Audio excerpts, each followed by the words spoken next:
Hello, welcome back to my world of stuff. Well, I've been to the cinema. I've been to see Thor: Love and Thunder, starring Chris Hemsworth as the God of Thunder. Now, I wasn't very keen on Thor Ragnarok, which came out in 2017, and this promised more of the same. So, did I love it, or was I thunderously opposed to it? Stick around and find out.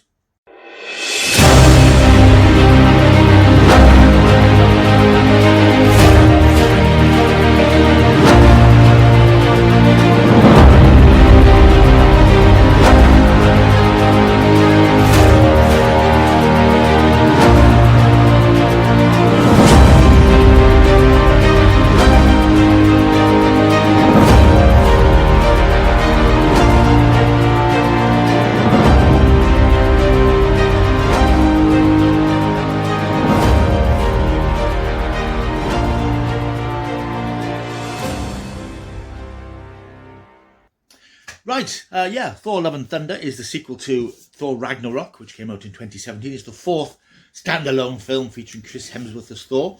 Like Ragnarok, this is directed by Taika Waititi.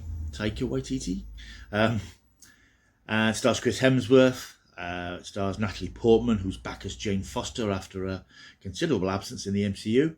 It stars Tessa Thompson as King Valkyrie of Asgard. It stars briefly the Guardians of the Galaxy cast: Chris Pratt, Dave Bautista, Karen Gillan, Clem Palmintioff, etc. Also stars Russell Crowe. Also stars as the baddie of the piece, Christian Bale as Gore the God Butcher. Did I like it? Bearing in mind I didn't like Thor Ragnarok. First of all, the reasons I didn't like Thor Ragnarok, I found the humour just too much. I went into it, I don't think I'd read much in the way of reviews. I didn't know a lot about Taika Waititi's work at the time, although I think I probably had seen Hunt for the Wilderpeople, which I enjoyed. But I wasn't quite sure what he would bring to it. And what he brought to it was a film that was basically very silly. Not just it was very silly all the time. The constant humour, the slapstick, the silly verbal humour, it just didn't fit what my perception of Thor was, and to be honest, still is. I think Thor as a god should have a certain nobility which possibly verges on the portentousness. Now, I understand that from Chris Hemsworth's point of view, playing a lighter, more comedic Thor is obviously more interesting from a performance perspective, but as an audience member, I just found the whole thing extremely great and extremely irritating. I must say, it's one of the few Marvel films I haven't gone back and watched it again. I bought it on Blu-ray, I've got the 4K disc, but I've never felt compelled to watch it. But having watched Love and Thunder today, I think I might go back to it. Not that I've misjudged it, but I might be a bit more accepting of it now that I know what it is and what it contains. I went into Love and Thunder this morning then expecting more of the same. A lot of the reviews and comments that I've read, broadly speaking, have said it leans very heavily into the silliness of the last one and takes it up to the next level. And I think that's what a lot of people, including Taika Waititi, have said. But I didn't get that, to be honest. I didn't feel it dialed up the humour anymore. There is a lot of humour in it. Some of it lands, a lot of it doesn't. But what makes this film work for me, whereas the last one didn't, is that I found the story more interesting. The driving story, and there are two main driving stories, which are both extremely emotional, both extremely interesting, and both quite serious, and they're dealt with in a very serious and non-flippant manner. I think that's the flippancy which I just couldn't cope with. Nothing seemed important when every character was trying to be funny. Every character was cracking the same type of gags. It's a similar problem I had when Stephen Moffat was writing Doctor Who. As a comedy writer, his leaning was towards comedy, but of a specific form of comedy, and every character spoke the same way and cracked the same sort of jokes. And that's what I felt was the problem with Thor Ragnarok. I didn't feel it was quite as pronounced here. I really didn't. The story basically then is now we're sometime after the end of Endgame, which was the last time we saw Thor. He's teamed up with the Guardians of the Galaxy. He's become one of their crew. He's travelling through space, having extraordinary adventures. We see a couple of clips of battles that he has with the Guardians. But he's unfulfilled. He's without love, and he's a bit lost. He has a sort of man-to-man talk with Star-Lord, Chris Pratt, and decides that it's time for him to leave the Guardians and strike out and make his own way again. Now, at the same time, and in a very, very good early sequence, we see Christian Bale as this man who is living in this blasted sort of parched wilderness with his daughter, trying to keep her alive. She dies, and then he stumbles across this oasis where he finds the gods, or some gods, who are having sport with him and teasing him, and he takes his vengeance on the gods there, and then decides to take vengeance on all gods because they have let him down, and he feels they've let the human race or humanity or the universe down by using them as playthings, and he decides that he's going to destroy all gods. This is taken from the Thor the God Butcher comic strip, which I actually picked up a copy of, and I meant to bring it with me to display, but I didn't get through it because I'm not a fan of modern comics, modern art, it's that graphic novel pretensions towards being adult fiction, which just sort of doesn't turn me on these days. But it was an interesting story, and I wanted to know a bit more about Gorr and who he was and what he was, although it's a different version of Gorr in the film, of course.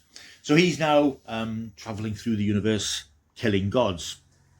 This comes to the attention of Thor when he's with the Guardians, and he decides that he has to strike out and find what's killing the gods.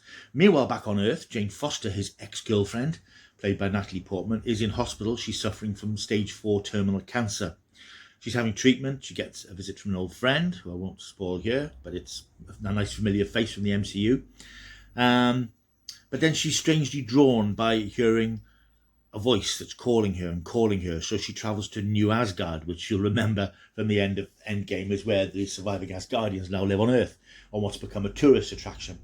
There she sees the fragments of Mjolnir, Thor's hammer, on display, and the fragments come together and bring about an enormous physical change in her, shall we say. This all coincides with the arrival at New Asgard of Gorr, who decides that this is the next stop on his voyage of carnage. And Gorr has the ability to create creatures out of shadows. It's a really eerie scene with these shadows creeping across the village, and then these spider-like creatures and monsters emerging from the dark and basically starting on a massacre.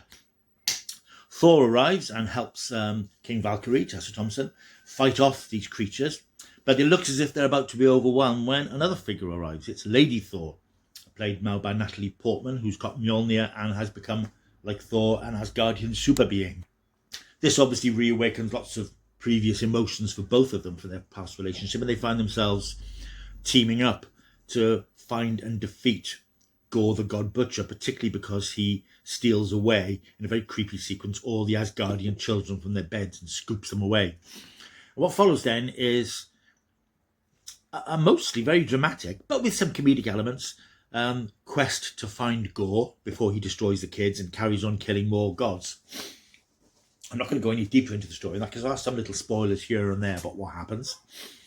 But I really like this, actually. I really liked the film, and I really didn't expect to. I went in with a scowl and came out with a smile, which I wasn't expecting at all, because I conditioned myself to think it was going to be gag, gag, gag, gag, gag.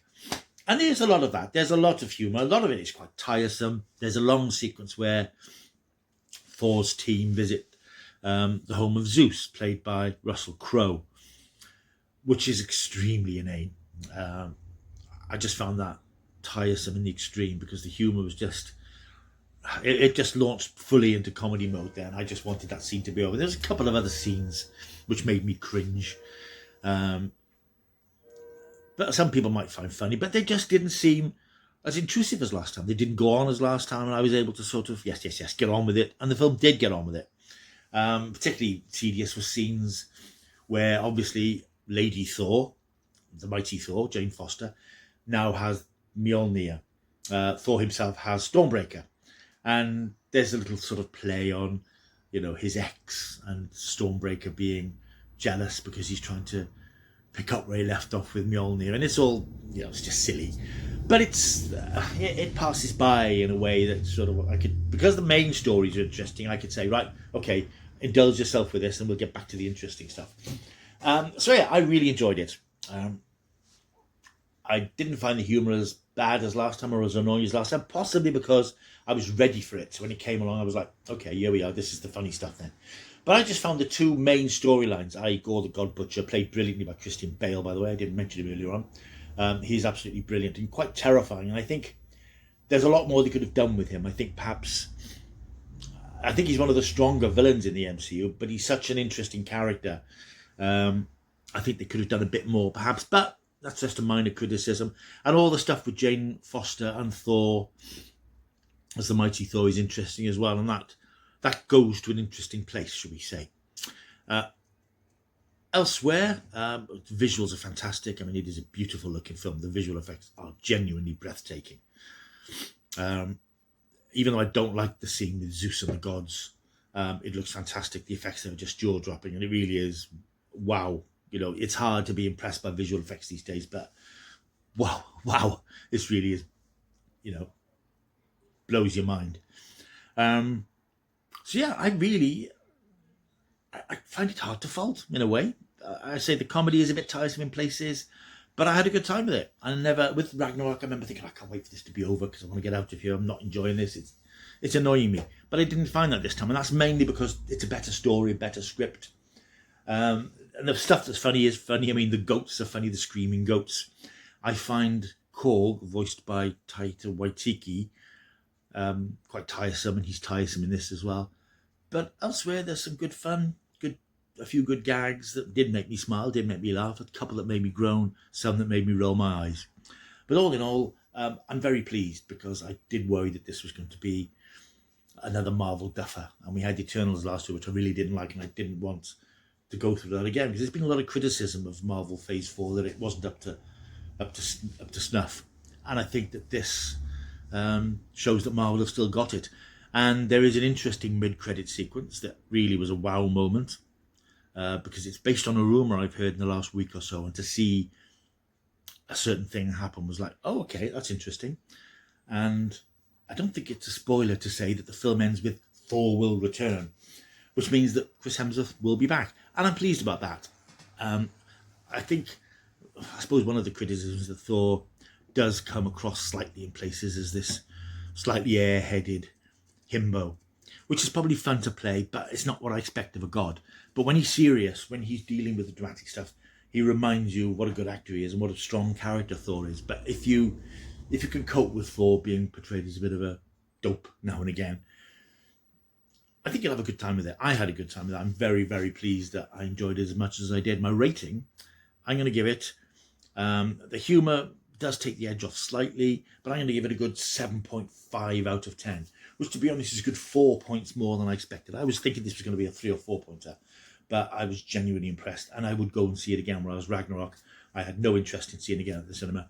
But as I said, I probably will revisit it, just to give it a second chance, because now I've seen the sequel, I might, and I know what the film is like, I might take to it a bit better.